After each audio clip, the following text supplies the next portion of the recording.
नमस्ते, मेरो नाम चाहिँ सुजन गुरुङ। म चाहिँ यसै माछापुच्छ्रे गाउँपालिका वडा नम्बर 8 स्थित सुन्दर पर्यटकीय गाउँ लुवाङमा रहेको ग्रिन हिल क्लबको अध्यक्ष।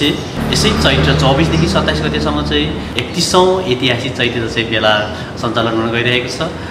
यस मेलाको मुख्य आकर्षण भनेकै हाम्रो पुरुष भलिबल रहेको छ भने यस मेलामा चाहिँ अन्य खुल्ला अन्तर क्लब स्तरीय महिला भलिबल, यसैगरी झाँकी प्रदर्शनी, ढोडे प्रदर्शनी, खुल्ला सामूहिक नृत्य प्रतियोगिता, यसैगरी छेलो हान्ने प्रतियोगिता, रस्साकसी प्रतियोगिता, विभिन्न चर्चित लोक दोहोरी कलाकारहरूद्वारा विविध सांस्कृतिक कार्यक्रमहरू, लाइभ कन्सर्ट जस्ता अन्य थुप्रै मनोरञ्जनका माग परेको कार्यक्रमहरू चाहिँ हामीले गर्ने भएका छौँ। पुरस्कारको कुरा गर्नुपर्दा चाहिँ हाम्रो खुल्ला पुरुष भलिबलतर्फ चाहिँ प्रथमलाई 1,10,000 नगद पुरस्कार रहेको छ भने द्वितीयलाई 60,000 र तृतीयलाई 20,000 र सान्तवना पुरस्कार चाहिँ हामीले 10,000 राखेको छौँ।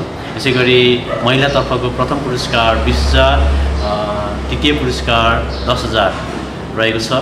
मेलाको मुख्य उद्देश्य भनेकै अब पौराणिक, ऐतिहासिक, प्राकृतिक तथा विभिन्न पुरातात्विक वस्तुहरूको ठाउँको संरक्षण गर्ने हाम्रो उद्देश्य रहेको छ। यसैगरी आन्तरिक तथा बाह्य पर्यटन क्षेत्रको विकासमा टेवा पुर्याउने, अब पश्चिम नेपालकै ठुलो चिया बगान तथा लोप हुँदै गइरहेको स्मारक वस्तुहरूको परिचय दिलाउने हाम्रो यो मेलाको मुख्य उद्देश्य रहेको छ। चैत्र 24 गतेदेखि 27 गतेसम्म हुन गइरहेको यो ऐतिहासिक लुवाङ चैत्र दशैं मेलामा चाहिँ कृपया तपाईँहरू जो जहाँ भए पनि कृपया विभिन्न ठाउँबाट खेलाडी साथीहरूले पनि आफ्नो टिमको सहभागिता जनाई मेलालाई राम्रोसँग सम्पन्न हुनका लागि सहयोग पुर्याउने हुनेछ भन्ने मलाई ठुलो आश रहेको छ।